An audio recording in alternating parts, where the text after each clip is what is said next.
Hola chicos, iniciamos aquí la lectura guiada de Historia del Arte.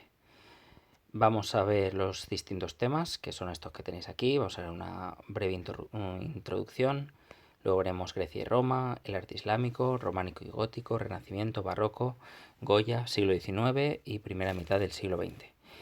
Y a lo largo de estas lecturas os voy a leer y explicar aquellos puntos que me parecen más importantes y los cuales pues yo pediré para el examen final.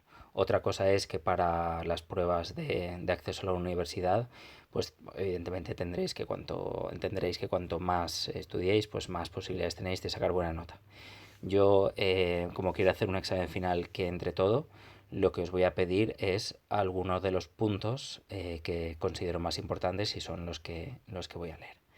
¿De acuerdo? Entonces, en cuanto a la introducción, la introducción es importante, muy importante, en cuanto al análisis de las obras. Es decir, lo más importante de esta introducción va a ser las pautas que nos va a dar sobre cómo analizar una obra de arte. ¿Vale? Seguir un esquema. ¿Es el esquema que debéis seguir? Pues puede serlo, puede no serlo. Vosotros tenéis que elegir el esquema con el que más a gusto os sintáis. Evidentemente, cuanto más se explique de la obra, mejor. Y cuanto mejor estructurada esté, pues mucha mejor nota tendréis. Yo creo que el esquema que propone aquí para arquitectura, escultura y pintura está bastante bien. Y yo os recomendaría, pues si no habéis visto alguno que os convenza más, pues que utilicéis este.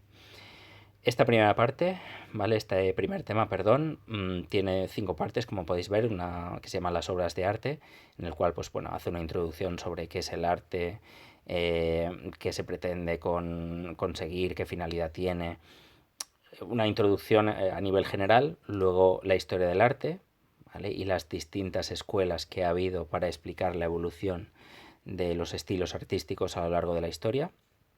El punto número 3, los elementos de arquitectura, el 4, las artes plásticas y el quinto, los esquemas que os he dicho para analizar las obras de arte.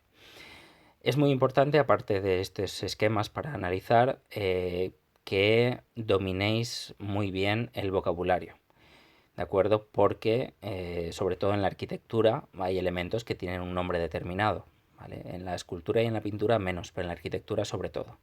Y entonces esos elementos tenéis que saber cómo se llaman, ¿vale? Para poder nombrarlos, para poder citarlos en vuestros análisis o en vuestras descripciones. ¿De acuerdo? Este primer punto me lo voy a saltar, no lo voy a leer, es pues eso, una introducción. Esta historia del arte tampoco. Ha habido diferentes aproximaciones a la historia del arte. No todas parten del estilo, sino que hay algunas que parten pues más de la historia o de otros elementos, ¿vale? Pero bueno, aquí tenéis un resumen de las distintas épocas. Pues bueno, puede venir bien como visión general, ¿vale? De cada una de esas etapas históricas. Y aquí sí que me voy a detener, ¿vale? En los elementos de la arquitectura. En el punto número A, nos va a hablar de la función que tienen los edificios, ¿vale? No me voy a enrollar demasiado, pero quiero que lo veáis porque, bueno, es necesario saberlo. Si un edificio tiene una función religiosa, como veis aquí, una función áulica, significa que es un palacio, que está al servicio del poder.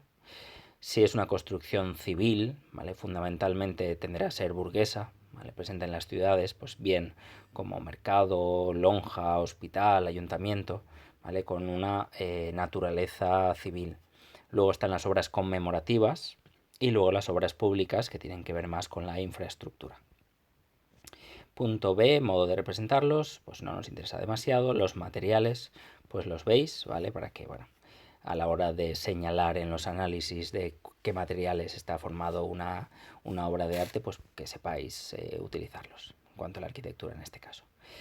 ¿Vale? Y una vez ya hecha la introducción, con toda la identificación, con los elementos formales, vamos a ir a lo que se llaman los elementos sustentantes. ¿Vale? Y los elementos sustentantes fundamentalmente son los que veis aquí. Vamos a leerlo porque esto sí que es importante.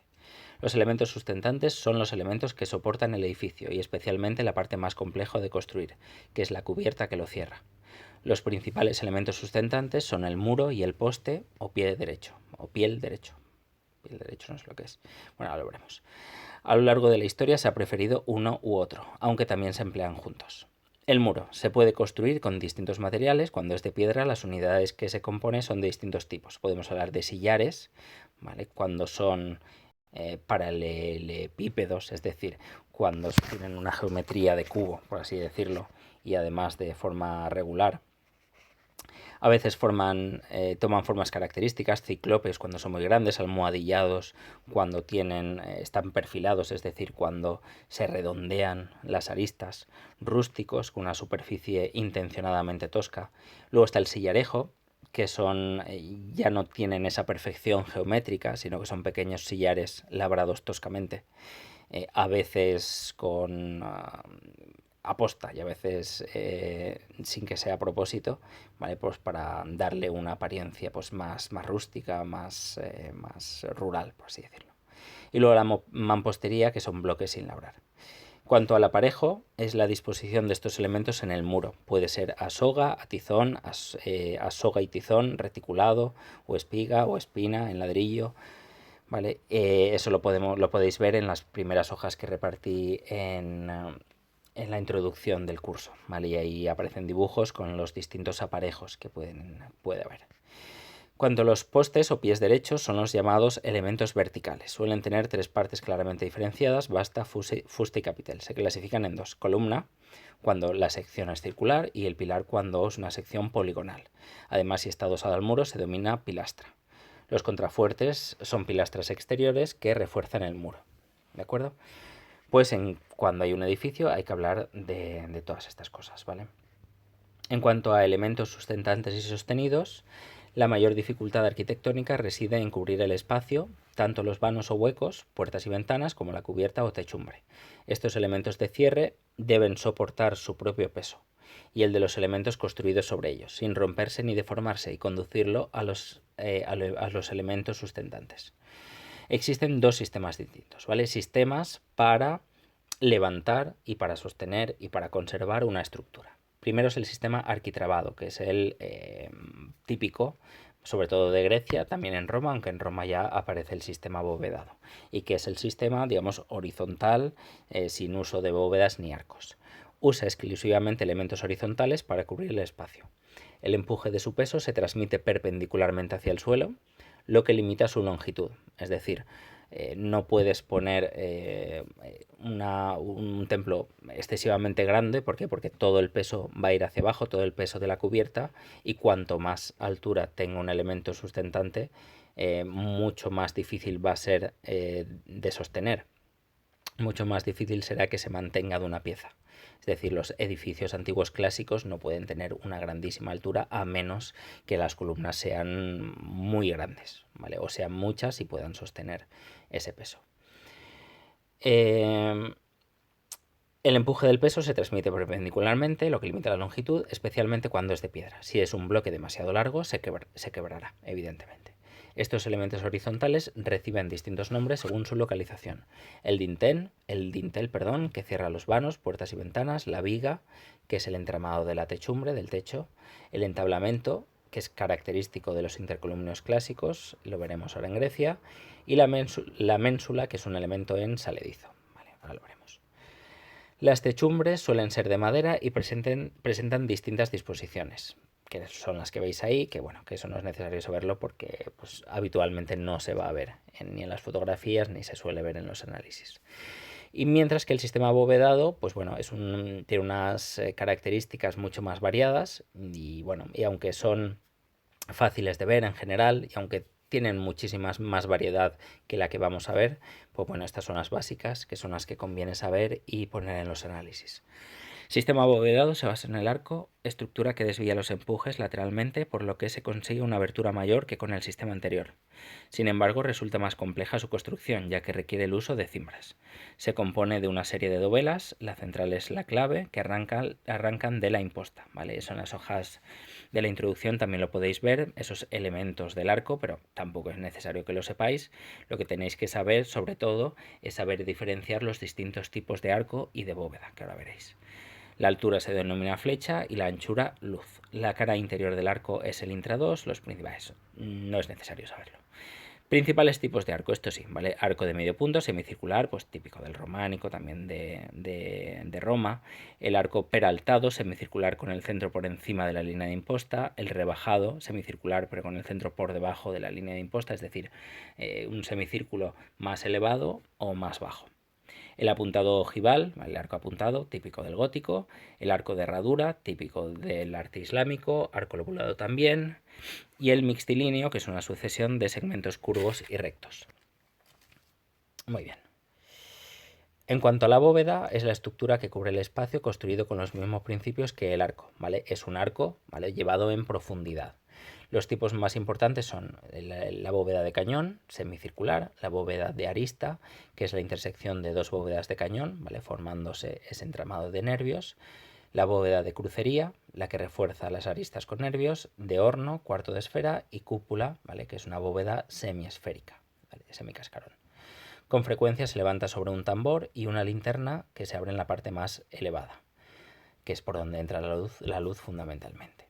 Al construirla se puede presentar el problema de convertir una forma cuadrada en la forma circular. ¿Y eso cómo se soluciona? Pues con dos tipos de formas de transición, o las pechinas, que son triángulos esféricos, o trompas, que son bovedillas semicónicas. Luego están los elementos decorativos, ¿vale?, que bueno, pues los miráis, que es lo que ve aquí, no es muy importante. Y luego ya entramos en las artes plásticas, ¿vale?, en la pintura y en la escultura. En ellas debemos tener en cuenta tres aspectos distintos: lo que representan, es decir, cuál es el asunto o el tema, las características materiales y técnicas, y luego las características formales. Asuntos y temas. El asunto es el motivo escogido para ser representado y con frecuencia guardará relación con la función que va a desempeñar la obra. Los asuntos religiosos son los más numerosos y dependen de la religión a la que correspondan, evidentemente. Otros importantes, me salto aquí, bueno, que no es necesario, son el retrato, asuntos históricos, asuntos de género, de la vida cotidiana, paisajes, bodegones, etc. En cuanto a materiales y técnicas, pues bueno, aquí lo veis, ¿vale?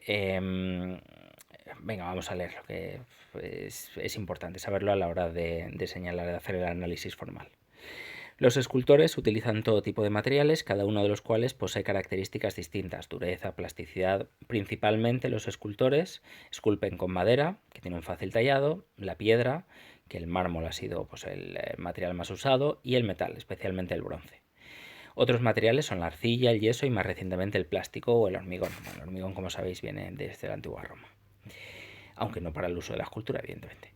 La obra escultórica se clasifica en bulto redondo, escultura exenta o en relieve, que puede ser alto relieve, si sobresalen mucho las figuras, medio relieve, pues medio, y bajo relieve o hueco relieve, si sobresalen poco, o hueco relieve, si en vez de sobresalir están en profundidad. En la representación de la figura humana podemos distinguir entre busto, que es solo la cabeza, el torso desde la cintura, estatua de cuerpo completo o el grupo. Y según la disposición de la figura puede ser sedente, sentada, yacente, acostada, orante, en posición de rezo, o ecuestre, si está pues encima de un caballo, fundamentalmente. En la pintura las técnicas también son abundantes. Se diferencian por el soporte utilizado, puede ser en muro, en tabla, en lienzo, y por el aglutinante. Principales técnicas, pues aquí las tenéis. La pintura al fresco, que consiste en preparar un muro con un reboque de cal y antes de que se seque aplicar los colores, también disueltos en agua de cal. La pintura al temple, ¿vale?, que se utiliza preferentemente sobre tabla. Esto es la gran revolución, sobre todo en el gótico y en la escuela flamenca. Utiliza como aglutinante agua, huevos, distintos aceites, y luego la pintura al óleo, que se utiliza sobre lienzo. Utiliza como aglutinante aceite de linaza o nuez. El resultado es una pintura translúcida que permite aplicar en distintas capas o veladuras. Luego, características formales de la escultura, ¿vale? Esto es lo que tenéis que comentar si sale una escultura, lo que tenéis que comentar en el análisis. Las principales características a tener en cuenta son, primero, la superficie. Ante la escultura percibimos una sensación táctil determinada que dependerá del material y de la calidad de las texturas, ¿vale? Depende de cómo esté tratada esa superficie, nos va a dar una impresión, un estímulo u otro. El volumen, la tridimensionalidad caracteriza la escultura y sin embargo en muchas épocas se trabajan las distintas partes de la escultura como si fueran superficies planas. La toma de conciencia de su realidad espacial y de su relación con el espacio que la rodea nos permite hablar de volúmenes abiertos hacia el exterior y de otros cerrados sobre sí mismos. ¿Vale? Es cómo está tratado el volumen de la obra. Es una obra que tiene otorga una sensación de expansión o al revés, ¿vale? Ese es el volumen, cómo está tratado. En cuanto al movimiento, pues el dinamismo, es decir, es una escultura más estática, tiene más movimiento, el dinamismo, la tensión, etcétera, etcétera. La luz, también cómo a veces la escultura en su tridimensionalidad, cómo pretende captar la luz y si tiene algún significado o alguna intencionalidad la luz en lo que pretende mostrar el artista. En cuanto al color, aunque en etapas determinadas se ha respetado el color natural, ha sido más frecuente el policromado de todos ellos que persigue un efecto más o menos próximo a la realidad. Y luego la pintura, pues lo mismo. Hay que hablar de la línea, es decir, del contorno fundamentalmente, y que es la forma de delimitar las formas. Valga la redundancia, su importancia es muy variable, en algunas obras discurre de forma continua y cerrada, ahí depende ya de si tiene más importancia o menos, es decir, es más importante el contorno o es más importante el color. En cuanto al volumen, hay épocas en las que se pretende dar mayor tridimensionalidad y épocas al revés, fundamentalmente. Épocas, sobre todo las primeras, en las que no hay tridimensionalidad, mientras que conforme va avanzando la historia del arte sí que encontramos ya una búsqueda de esa tridimensionalidad en la pintura, aunque luego se volverá a perder en el arte contemporáneo. El espacio, pues también cómo están dispuestas las distintas figuras y qué técnicas se utiliza el artista para plasmar ese espacio. En cuanto al color, ¿vale? Ese elemento pictórico principal, los distintos colores primarios y secundarios, si son más fríos o son más cálidos, ¿qué importancia tiene? A la hora de analizar una obra de pintura es importante señalar el color y qué funcionalidad tiene o cómo es utilizado. Y en cuanto a la luz, pues lo mismo. Es un refuerzo más de la tridimensionalidad, es decir, otorgar luz a las figuras significa darles relieve, y darles relieve es darle volumen y darles profundidad. La composición es la ordenación unitaria de todos los elementos, pues eso también, cómo están compuestas, qué línea sigue y si es más equilibrada o es más dinámica, etc. Muy bien, y finalmente, en cuanto a este análisis, lo que tenemos que ver también es si es un arte figurativo, que nos hablaremos de él cuando está más próximo a la realidad, mientras que el arte no figurativo es cuando la realidad desaparece, fundamentalmente en el arte abstracto. Y aquí, bueno, pues tenéis los esquemas que hay que seguir a la hora de realizar un análisis de una obra de arte, ¿vale? Os voy a leer solo el primero, ¿vale? Porque esto es, digamos, de un modo general y nos puede servir para analizar una obra de arte, aunque si nos fijamos en cada una de los artes, es decir, la arquitectura, la escultura y la pintura, pues podremos afinar más. Pero os voy a leer fundamentalmente lo primero. A lo largo del curso emplearemos un método basado en los siguientes puntos. Primero, hay que hablar evidentemente de la contextualización. A, identificar la obra. B, dar una especie de contexto histórico, no histórico del todo, pero sí intelectual, es decir, qué se pretende, qué ideas, cuál es el mundo del artista, por así decirlo, y luego el factor social, en cuanto a la percepción del arte, del artista, del comitente, etcétera, etcétera.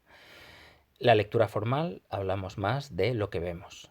Primero, a nivel técnico-material, qué materiales y qué técnicas emplean; a nivel morfológico, qué elementos formales son los utilizados; y a nivel estilístico, cuál es la relación entre los elementos usados, es decir, cómo se comunican las distintas formas, los distintos parámetros de la pintura, de la escultura o de la arquitectura entre sí. Y finalmente, función y significado, ¿vale? Pues eso, la funcionalidad, para qué sirve, cuál es el significado, cuál es el tema que nos traslada, y otros asuntos, pues que podemos llevar aún más allá, digamos, darle un giro más intelectual, sobre todo en el arte contemporáneo, para rematar la obra, ¿vale? Y aquí tenéis los distintos esquemas, siguiendo esos tres pasos: identificación, formalidad y significación. tanto en la arquitectura, aquí como veis, los aspectos formales y la función o significado. Y en la escultura lo mismo. Identificación, aspectos formales y función y significado. Esto era exacto, en la escultura y en la pintura, lo mismo. Aspectos formales, identificación, aspectos formales y función y significado. De acuerdo, pues esto sería la introducción y ya en el siguiente vídeo pues entramos en la parte de Grecia y os señalaré pues qué es lo que tenéis que saber, los puntos que tenéis que estudiaros. Y eso, pues bueno, junto con lo que hemos visto en clase, pues yo creo que os puedo dar una visión general muy eficiente, ¿vale? Para a la hora de enfrentarse con una prueba. Venga, hasta pronto.